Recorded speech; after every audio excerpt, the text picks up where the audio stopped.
Hello everyone, कैसे हो आप सब। एक बार पुनः स्वागत है आप सभी का हमारे अपने YouTube channel Shiv coaching classes पर। दोस्तों उम्मीद करता हूँ आप सभी मस्त होंगे, बेहतर होंगे। देखिए एमपी बोर्ड में कल जो है हाफ ईयरली यानी बायोलॉजी का कल पेपर है।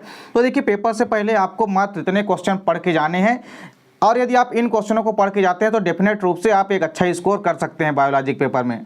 तो चलिए सीधे वीडियो को स्टार्ट करते हैं। देखिए पहला क्वेश्चन क्या तैयार करना है आपको, एक प्रारूपिक पुष्प की संरचना तैयार करनी है तथा बीजांड की संरचना का नामांकित चित्र बनाना है। मतलब इन दोनों चित्र जो है, इन दोनों का चित्र आपको अच्छे से तैयार करना है। एक तो प्रारूपिक पुष्प का मतलब एक सामान्य फ्लावर का, और इसके अलावा बीजांड यानी कि ओब्यूल्स की संरचना का नामांकित चित्र आपको तैयार करना है। इसके बाद देखिए अगला क्वेश्चन आपको तैयार करना है, द्विनिषेचन यानी डबल फर्टिलाइजेशन क्या होता है, वह त्रिक संलयन क्या होता है या त्रिसंलयन क्या होता है। इन दोनों क्वेश्चन अक्सर पेपर में पूछे जाते हैं, तो दोनों क्वेश्चन आपको तैयार करना है। अगला क्वेश्चन आपको तैयार करना है, अनिषेक फलन, अनिषेक जनन, असंग जनन तथा बहुभ्रूणता को समझाइए। यानी आपको यहाँ से कई सारे क्वेश्चन 2-2 नंबर के पूछे जाते हैं, जैसे अनिषेक फलन हो गया पार्थिनोकार्पी, पार्थिनोजेनेसिस, और असंग जनन हो गए एपोमिक्सिस, और बहुभ्रूणता यानी कि पॉलीएम्ब्रियोनी। इनको आपको अच्छे से तैयार करना है। अगला क्वेश्चन है देखिए कि स्वपरागण व परपरागण के मध्य अंतर पूछा जाता है तथा कभी कभी स्वपरागण व परपरागण से क्या क्या लाभ व हानियां होती है, ये भी आपके एग्जाम में पूछा जाता है। इसके बाद देखिए अगला क्वेश्चन क्या है, शुक्राणु की संरचना को सचित्र समझाइए। शुक्राणु यानी कि स्पर्म की संरचना आपको तैयार करनी है। अगला क्वेश्चन है शुक्र जनन तथा अंड जनन की प्रक्रिया को रेखा चित्र द्वारा समझाइए तथा कभी कभी शुक्र जनन व अंड जनन के मध्य अंतर भी पूछा जाता है, इसलिए आपको शुक्र जनन व अंड जनन के मध्य अंतर भी तैयार करना है। अगला क्वेश्चन है कि वृषण तथा अंडाशय का नामांकित चित्र बनाइए। देखिए साथ ही साथ आपको वृषण व अंडाशय की अनुप्रस्थ काट का नामांकित चित्र भी तैयार करना है, क्योंकि कभी कभी वृषण व अंडाशय का नामांकित चित्र न दे करके वृषण व अंडाशय के अनुप्रस्थ काट का चित्र आपसे पूछा जाता है। देखिए इसके बाद अगला क्वेश्चन आपको तैयार करना है कि निषेचन को समझाइए तथा निषेचन के क्या क्या महत्व होते हैं, ये भी आपको तैयार करना है। इसके बाद देखिए ट्यूबेक्टोमी, वैसेक्टोमी तथा टेस्ट ट्यूब बेबी को समझाइए। तो ट्यूबेक्टोमी, वैसेक्टोमी और टेस्ट ट्यूब बेबी 2 से 3 नंबर के लिए दोस्तों ये क्वेश्चन काफी इंपॉर्टेंट है, अक्सर आपके एग्जाम में पूछे जाते हैं। अगला क्वेश्चन है जनसंख्या वृद्धि के कारण तथा जनसंख्या नियंत्रण के क्या क्या उपाय हैं, इनको भी आपको तैयार करना है।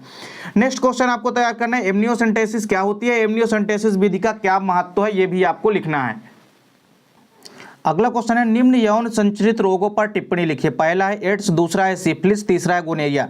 तो एड्स, सिफिलिस व गोनेरिया, इससे कई सारे वस्तुनिष्ठ क्वेश्चन तो आते ही हैं, साथ ही साथ एड्स पर टिप्पणी लिखने के लिए आता है इसके वाहक लक्षण तथा इसके नियंत्रण के उपाय। तो इन तीनों पर आपको टिप्पणी तैयार करनी है। अगला क्वेश्चन है समयुग्मजीव व विषमयुग्मजीव के मध्य अंतर लिखना है तथा जीन प्ररूप व लक्षण प्ररूप यानी जीनोटाइप व फिनोटाइप के मध्य अंतर आपको तैयार करना है। नेक्स्ट क्वेश्चन है कि मेंडल द्वारा मटर के पौधे चुने जाने के क्या कारण थे, वो कारण आपको लिखना है। कम से कम आपसे 3 से 4 कारण फिर भी आने चाहिए। अगला क्वेश्चन है कि मेंडल के नियमों को उदाहरण सहित समझाइए। देखिए मेंडल के 3 नियम हैं, प्रभाविता का नियम यानी डोमिनेंस का नियम, और इसके बाद देखिए दूसरा नियम है पृथक्करण का नियम यानी लॉ ऑफ सेग्रीगेशन, और तीसरा है स्वतंत्र अव्यूहन का नियम। तो मेंडल के तीनों नियम आपको अच्छे से आने चाहिए विथ उदाहरण। तो देखिए इसके बाद अगला क्वेश्चन आपको तैयार करना है कि मानव में लिंग निर्धारण की क्रिया विधि को समझाइए। तो मानव में जो सेक्स डिटर्मिनेशन होता है यानी लिंग निर्धारण आपको तैयार करना है। अगला क्वेश्चन है अपूर्ण प्रभाविता तथा सह प्रभाविता को समझाइए, या कभी कभी ऐसा न दे करके पूछ लिया जाता है कि मेंडल नियम के अपवादों को समझाइए। अगला क्वेश्चन है देखिए कि मानव में जो हीमोफीलिया तथा वर्णांधता रोग होती है इसको आपको समझाना है तथा साथ ही साथ वर्णांधता या हीमोफीलिया रोग की वंशागति के जितने भी प्रकार हैं उनको आपको समझाना है। अब प्रकार में देखिए क्वेश्चन कैसे आते हैं, जैसे आएगा कि एक वाहक स्त्री का विवाह यदि सामान्य पुरुष के साथ कर दिया जाता है तो उसमें हीमोफीलिया की वंशागति को समझाइए। तो इस प्रकार से कई सारी कंडीशन होती है, इसको हमने सभी के सभी क्वेश्चन के आंसर प्रोवाइड करा दिए हैं, आप प्लेलिस्ट में जाकर के देख सकते हैं। अगला क्वेश्चन है देखिए कि डीएनए की द्विकुंडलित संरचना का नामांकित चित्र बनाइए और चित्र सहित समझाइए। तो डीएनए की द्विकुंडलित संरचना यह आपसे पूछा जा सकता है कि वाटसन एवं क्रिक के द्विकुंडलित मॉडल को समझाइए। अगला क्वेश्चन आपको तैयार करना है डीएनए व आरएनए के मध्य अंतर यानी differences between DNA and RNA. अगला क्वेश्चन आपको तैयार करना है डीएनए फिंगरप्रिंटिंग क्या होती है तथा इसकी उपयोगिता भी अक्सर पूछी जाती है। नेक्स्ट क्वेश्चन आपको तैयार करना है अनुवांशिक कोड यानी जेनेटिक कोड क्या होता है तथा साथ ही साथ इसकी 4 विशेषताएं कम से कम आपको, या कभी कभी विशेषताएं न लिख करके आपसे लक्षण पूछ लिया जाता है। तो अनुवांशिक कोड क्या है, इसकी आपको विशेषताएं या लक्षण तैयार करना है।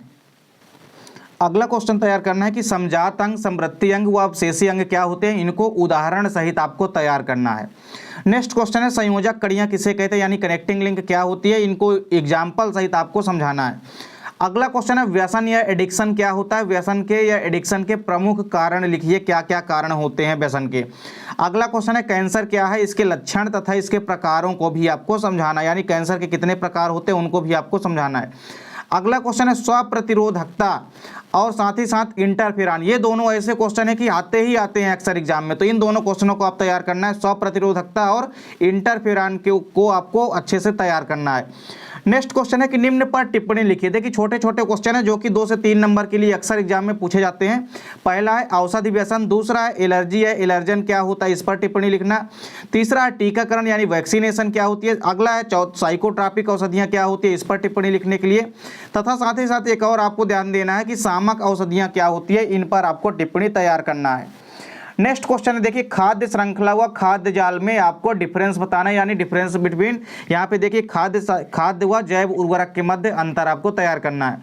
अगला क्वेश्चन है प्लाज्मिड क्या है, प्लाज्मिड के प्रकारों को समझाइए। देखिए प्लाज्मिड कितने प्रकार के होते हैं, इनको आपको समझाना है।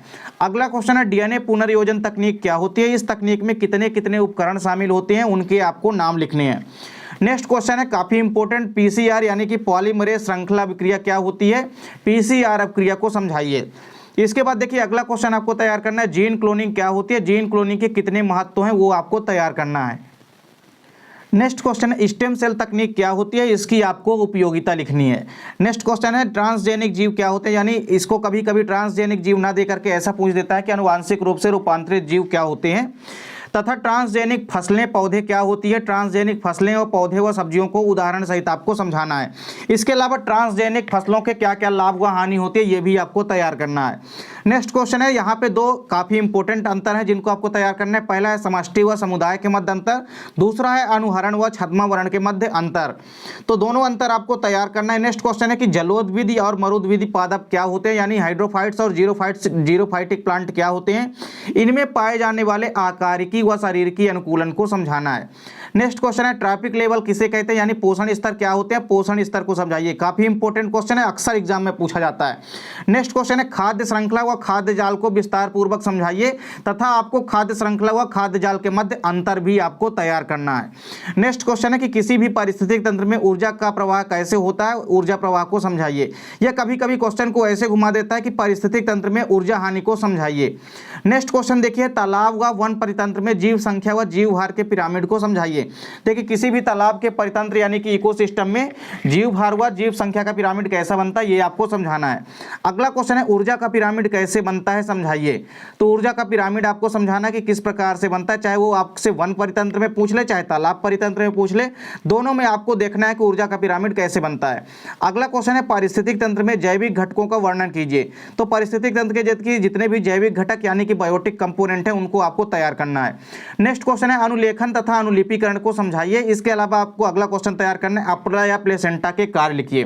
तो देखिए दोस्तों यदि आप इन क्वेश्चनों को तैयार करके जाते हैं आप हाफ ईयरली में बायोलॉजी के एग्जाम देने, तो डेफिनेट रूप से आप एक अच्छा स्कोर बायोलॉजी में कर सकते हैं। उम्मीद करता हूं दोस्तों वीडियो पसंद आई होगी। दोस्तों वीडियो अच्छी लगे तो लाइक और कमेंट जरूर कीजिएगा, साथ ही साथ अपने दोस्तों के बीच ज्यादा से ज्यादा शेयर कीजिएगा। मिलते हैं दोस्तों नेक्स्ट वीडियो में, तब तक के लिए जय हिंद, वंदे मातरम।